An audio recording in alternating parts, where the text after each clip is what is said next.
Hey guys, Eric here with Marked and Made. Today we're going to review the Prestige R2 Pro from DTF Station from our friends over at All American Print Supply. So instead of a full review, which I'm going to do in a later video, we are going to talk about how we set up for a batch production run. So what we're going to do today is print off, I think, 37 shirts for one order that we got the other day and show you how to use the software, how we set up the printer and the shaker oven to work for roll to roll, and then how we press the shirts and then a result. So without further delay, let's get into it. All right, guys. So first thing we're going to do is set up the Prestige R2 Pro for this bulk job. So what we've got to do is get all of our paper through and get it to the Miro 13 Max, which is down here on the ground. I'll lower this camera down in just a second and show how I align this so that we get minimal to no periscoping on the end feed roller. And I've completely disassembled this for this part, so you get to see setup from start to finish. All right, let's get started. So first thing we're going to do is make sure we have enough paper or enough film, which we should, which is good. I have another roll down here in case we start to run out, but we'll see how that goes. And then when you get everything that comes on the carts from DTF Station and All American Print Supply, let me lower this down. The way that it comes, you can get these tables. These Print Pro tables are specifically designed for these. So it puts this thing on wheels where you can move it around. It's at the perfect height to line up with the printer. And then it just makes it easier to set up. So everything's plugged in already. Of course, it's kind of disassembled here. I've got the roller on top and the top cover off. And I've already cleaned it, so it should be good to go. I did forget to dump some powder out of there, but that's okay. We're just going to let it roll. So what we're going to do first is this back part right here flips up, and you need to drop it into the guides wherever it lines up with your printer, which mine's going to be right there height wise. You want this pretty level with the print bed that's coming out and to come down at an angle. And before you start trying to align this too closely, feed yourself out some paper because you want to align it with the paper or the film and not the printer. So what we don't want to do is say, oh, that looks centered on the printer, but then it's not centered with your paper, if you know what I mean. So let's get this set up. I'm going to move the camera and do some actual setup of it up close so you can see what I'm doing here in a second. But for this part, we'll keep it wide view so you can see what's going on. So let's move these out of the way. And what we're going to do is look at the printer, and I'll come in and do a picture of this overlaid. But when you get this film tight, and you do want it to be pulled pretty tight, you want it to line up on this ruler that they have on the RAM. So that thing goes to 17 centimeters. The other side goes to 17 centimeters, but this side's more towards the 18. It's like 17 and a half. So what we're going to do is just move this over a little bit until it lines up perfectly with about 17 and a half on each side. Perfect. All right, that's aligned. So it's aligned to here. Now we have to keep it aligned this way because it looks like we're tilted a little, but I won't really know till we get through it. So what I do is lift this guy up to get it out of the way, feed a lot of extra film through. That's the only thing about setting this up is it does waste a good bit of film. There is a way to do this so you don't waste film, but to be honest, I don't like messing with it. There is a video that DTF Station put out on how to set this up without wasting so much film and how to actually like work it through, but it's a little too much effort for me. So once we get this in here, just hold it and keep on pushing it through.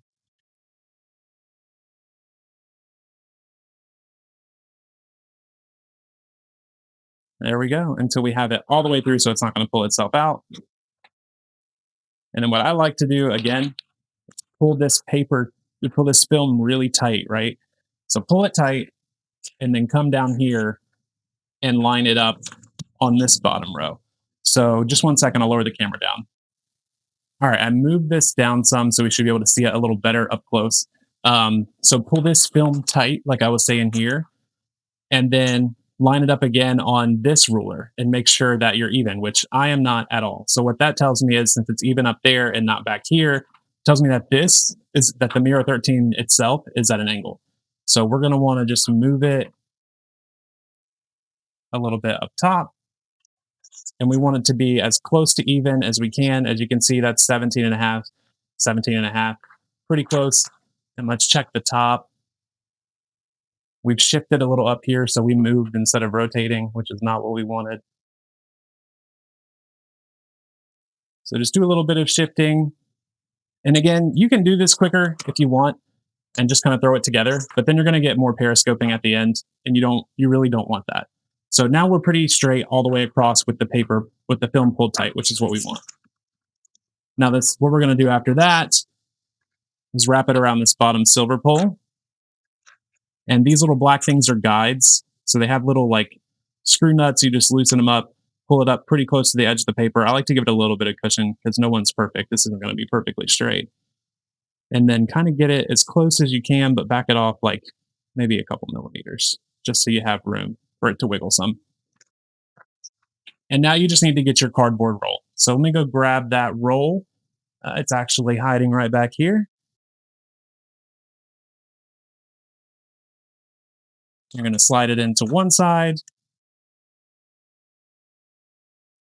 and slide it into the other side. Get it pretty tight on there. And then we're going to need a little more paper. So I'm going to slide up here and feed some more paper through. That should be good. Pull it around this silver bar, but not around the two black bars that support this. And again, we want to pull this as tight as possible, right? And you can see we're not centered at all on this roll. So what we need to do is loosen these down here at the bottom, these little thumb screws. I'm not sure if you can even see those, but there are two little thumb screws down here that allow you to move the paper roll. And then we just want to move that until we're just about centered, which we are right here. Perfect. So that should stay centered on there. And I actually think this isn't the roller that came with this, but that's okay because I think it's the one for my other printer, but it still works. It's about the same width. And if we're a little over on the edges, it's really not that big of a deal. So we'll go ahead and get this down. I'll probably switch to the other one just to be safe. So I'll go grab that and set that up 1 second. All right, so we're back with the other DTF roll. And as you can see, it is just like a 1/2 inch longer. So let's go ahead and use that. So we'll switch that off the same way we put it on. Just slide this out and then slide it off of this side.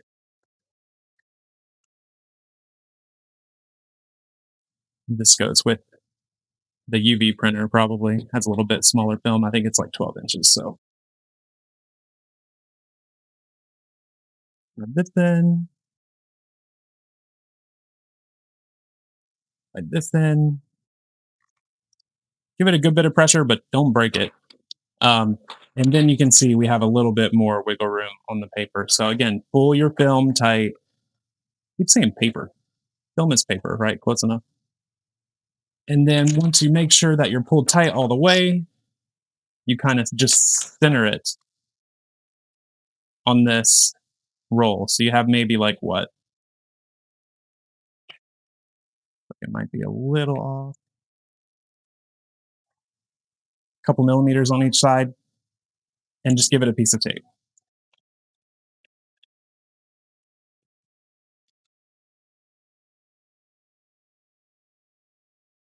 Tape the film onto the roller and make sure you're flipped in the forward position for this guy. So just flip that right there for forward, and that way it rolls the way that it rolls forward. If you turn it into reverse, every time the sensor trips, it's going to roll this way, which is actually going to loosen. So that's not going to roll that back up for you. So make sure you're turned in the first direction. If you rolled it as I've rolled it, I don't think you should roll it the other way because it wouldn't really work right. So make sure that you go under and then back around and you'll be good to go. Okay, that's all set up. Let's move around to the control panel real quick and just show you all the buttons.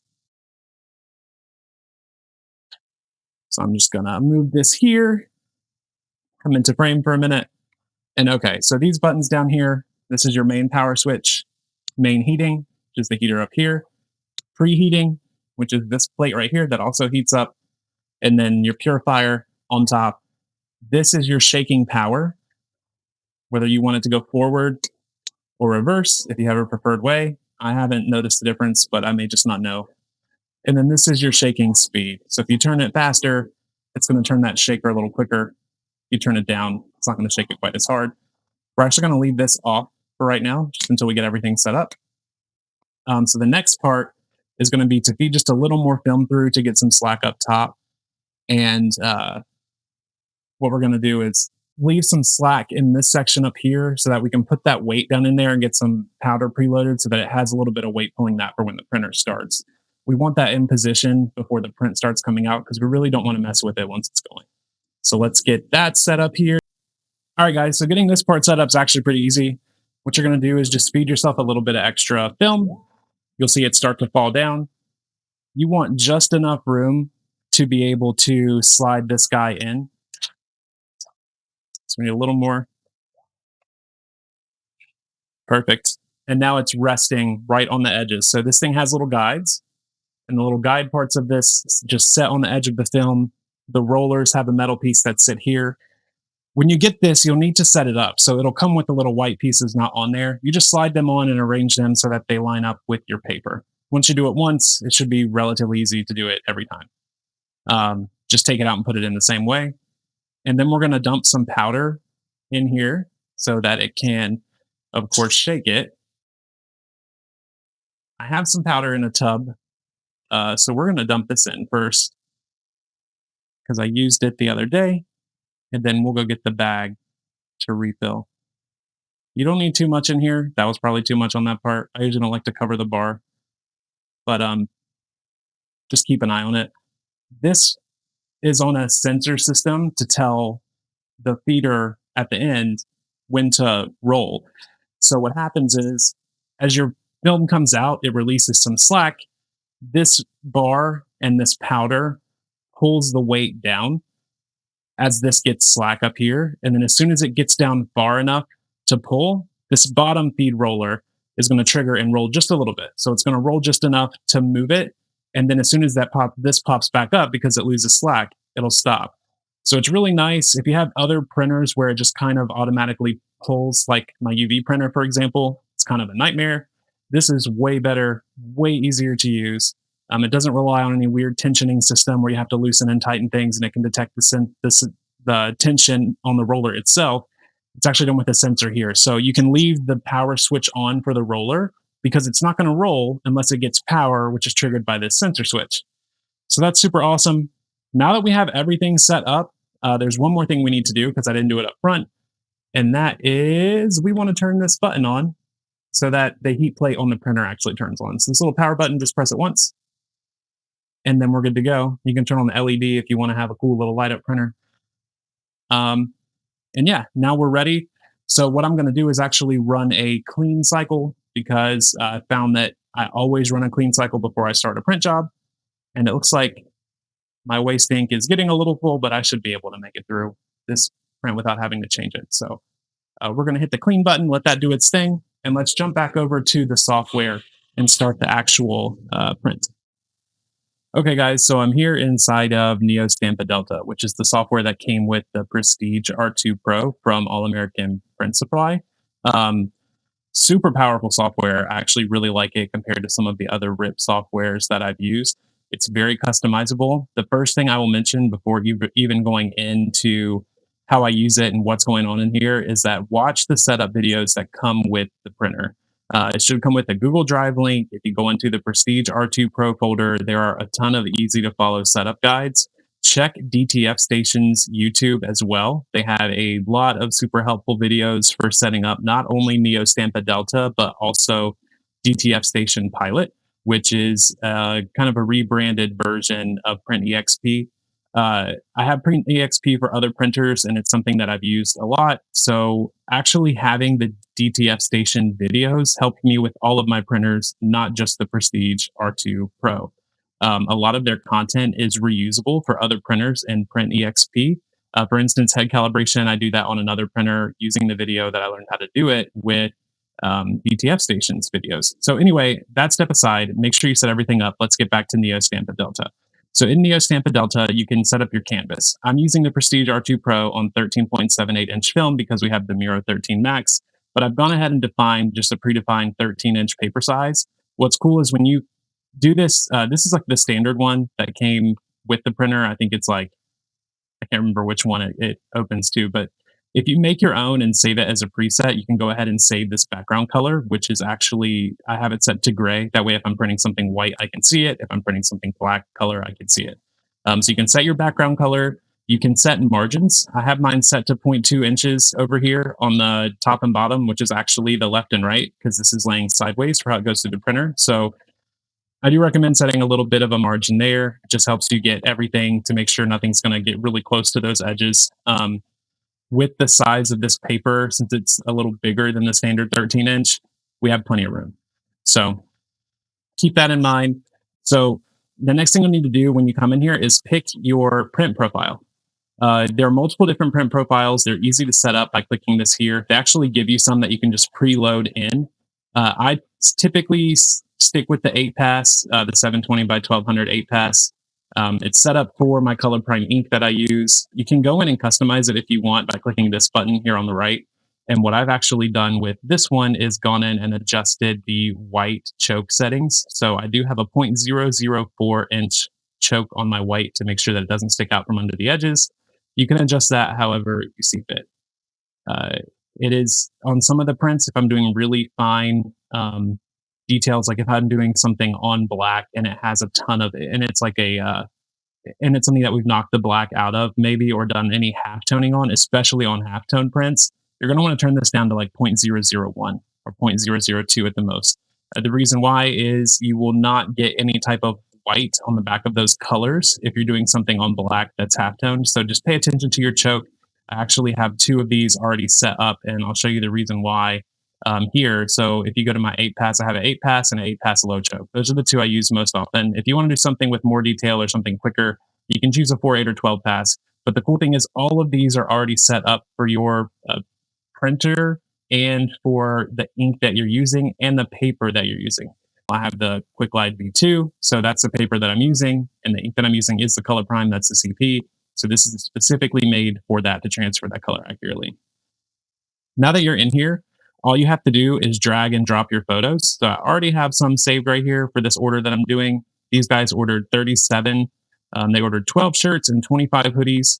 So we got 37 backs and 37 fronts. They want the same thing on each. It was artwork that they had sent me for their logo. I just did some vectorization and then rescaling and then reshaping to make it not so weird. And we're going to drop those in here. Now, there are two ways to get 37 copies of this. So you can go in and hit copy and hit paste 37 times, right? You can absolutely do that. If you do that, let's paste it just a few times here so you can see what I'm talking about. Once you have the stuff in your document, you can hit this nest button on the left and you can specify how big of a gap you want. I usually go around 0.7 inches. I know that might sound big to some of you, but I'm not the best cutter in the world. So when I'm cutting these, I like to have a little bit of room. And you can also, that will automatically nest everything on here to make sure the gap is there. And if you check this box at the bottom, it makes the settings permanent. So you'll see not only does it nest what you already have, but if I were to copy and paste this again, it's going to automatically continue to nest that with those spaces around the item. But that is not how we're going to do this today because I don't want to do that 37 times. So we're going to take just the first item. What we will do here is instead of clicking that, we're going to come over here and click Mosaic. So if we're going to go in here to copies, we're going to say exactly how many we want. It's only going to fit one on the width. It's not going to fit more than one. You can add two, but it's going to go out of range. So we need 37 total. So we're just going to type in 37 here. And then you can pick your gap. And let's stick with the 0.7 on these because it's a vertical gap and these are bigger prints. And I want a little extra room on the film to handle it by. So I'm going to do 0.7 inch gap on one side. I guess we don't need to really worry about the gap on the other side because we just don't, right? It's the side of the paper. So it's going to be what it's going to be. And then when we hit apply right here, it's going to go ahead and make 37 of those all spaced out the way I want them to. So those are already done with one click instead of copy pasting. Then we're going to come to the bottom here and we're going to drop back in our other We know we can only fit 2 of these here. They're 4 inches wide, and this is I have it set to print at 11 inches max, I think.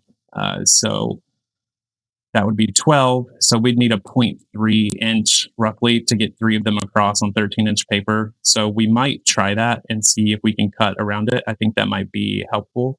So what we're gonna do is mosaic these, and, we'll do copies. We'll do 3 wide. It looks like it will do that. And then we need 37. So we'll just print 39 to make it easy. It's not going to make that big of a difference, just in case we have one we mess up when we cut it. And then we will go in and set our gap. It'll tell us when we get a little too big. I guess we'd have to do less than, it'd be 0.3 total, but we have that we have that 0.2 inch margin. So I don't know how well that's going to do. So let's go to like 0.27. And on the height, we'll do a little more than that because we're not going to cut it across anyway. We're going to cut it here, and then we'll come back and cut it with something like a different type of cutter when we do the vertical lines, because that's where we're probably going to split it originally. So let's do this like 0.6. So now it gives you a preview of these little light yellow boxes. I'm not sure if you can see them, of exactly where those will be. And then we're going to hit apply. And now we have 39 of those. Perfect. Once you have all this set up and you have your printer all set up, again, this isn't a printer setup video, it's just a walkthrough of doing a bulk batch order. Though we can probably do a setup video, but I honestly think DTF stations are going to be better. So stick with DTF station for setup videos. I'll link some of those in the description for you guys.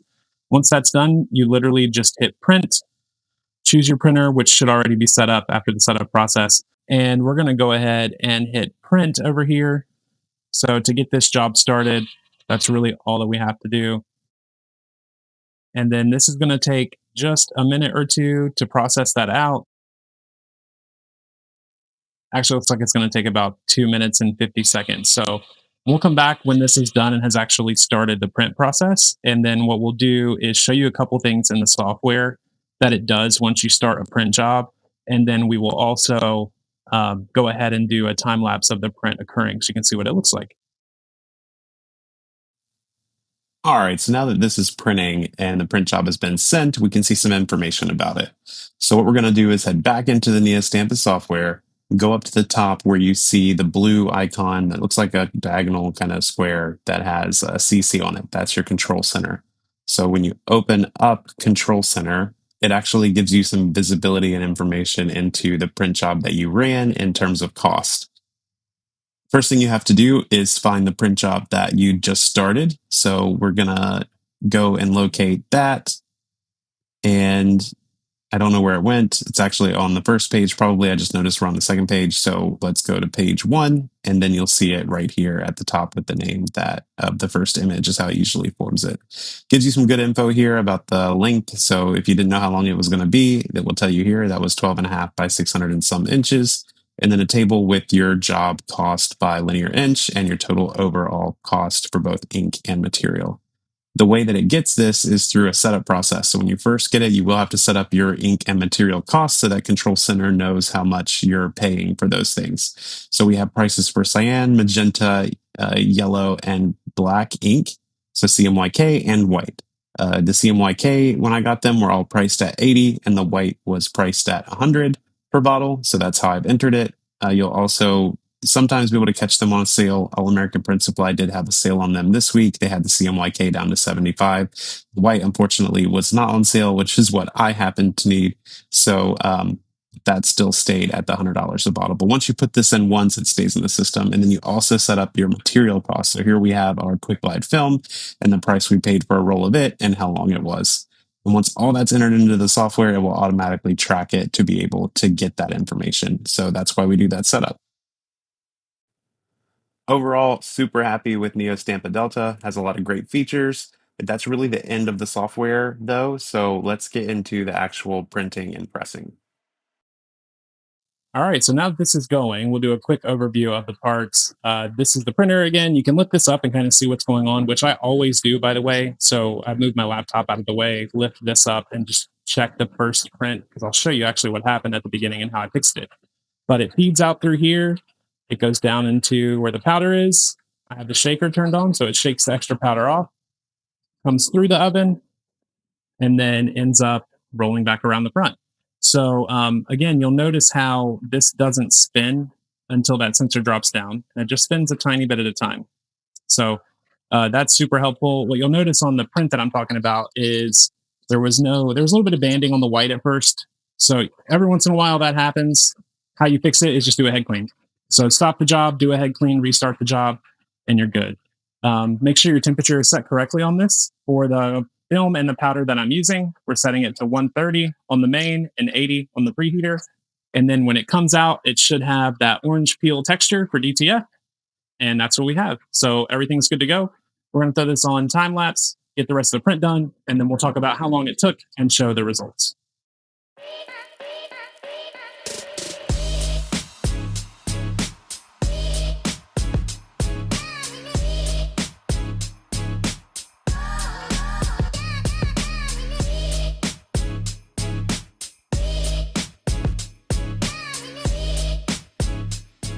All right, so now that it's done, I'm going to have my wife help me with this because it just goes a little faster. But essentially, we need to feed the film out. So to do that, we need to do this manually. Now I can do this by myself if I have to, but it's easier with a second person. So we're going to set this up here carefully and try not to knock my laptop off the printer, which isn't going to happen apparently. Hopefully that won't fall. And then we'll just feed a little bit out slowly. You don't want to just jump it out because you got stuff still in the heater up here. So just tap a little bit at a time till you get a bit of room. This one doesn't have a slicer built into the bed, so just use a knife. Hold this firmly. And then you don't have to roll it. You're just gonna let this automatically feed for a little bit. Just move it just a tiny bit at a time. Leave that switch on the roller motor and just try to mimic the printer's speed. As you go through, just check the prints as they come out to make sure they still feel orange peely. If they feel gritty, you're going too fast.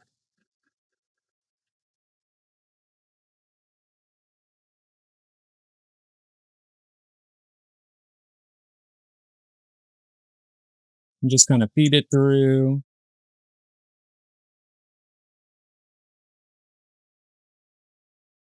And once I get to about here, when it stops to lose some of that tension, you can kind of feel when you're pulling at too much of an angle. That's when we turn the automatic feeder motor off, and we kind of do it by hand here. I go ahead and turn that off. And then now we kind of just slow the shaker down and let her manually pull this through.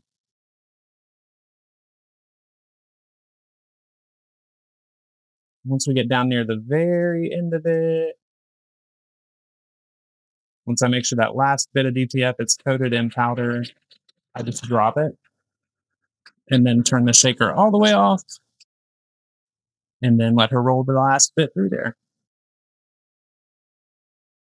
As you roll through the back, you do need to kind of support it up here to make sure it doesn't come out too fast. I got it. Again, you can do this one-handed with one hand rolling and one hand over here kind of supporting. Still good.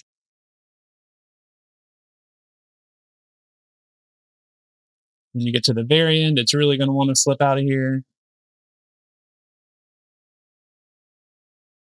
All good.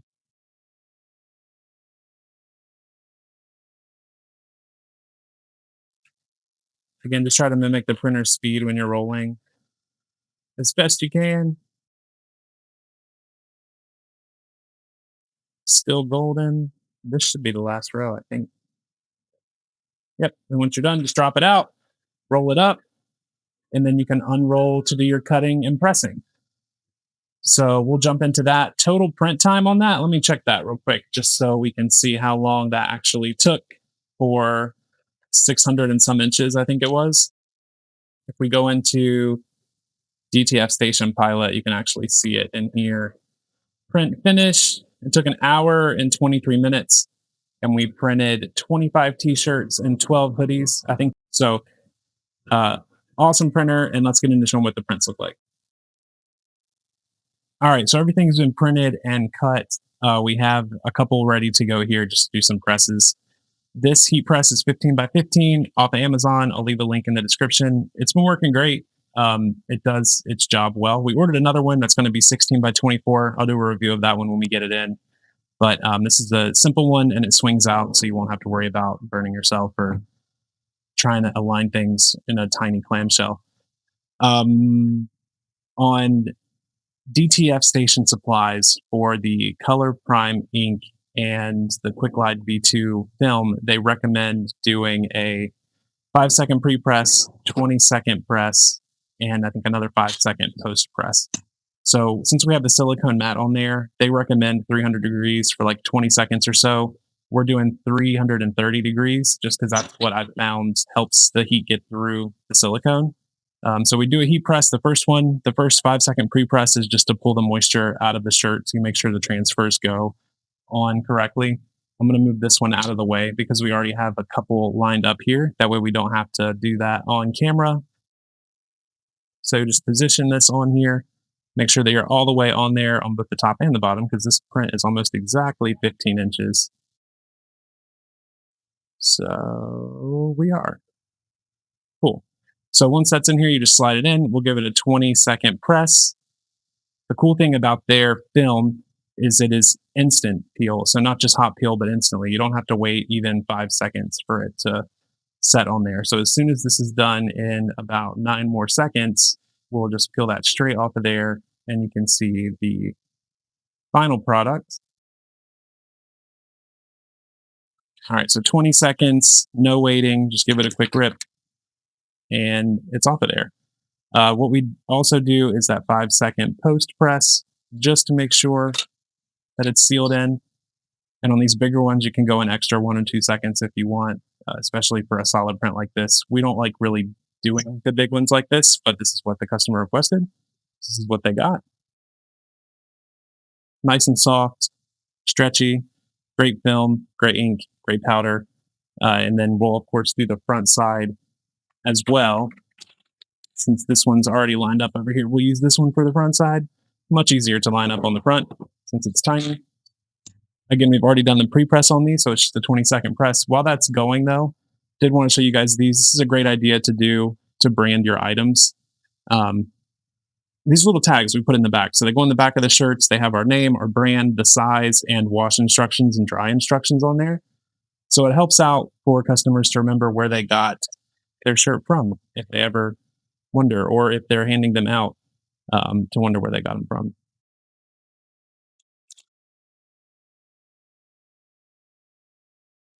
And we'll give it a little 5-second post press.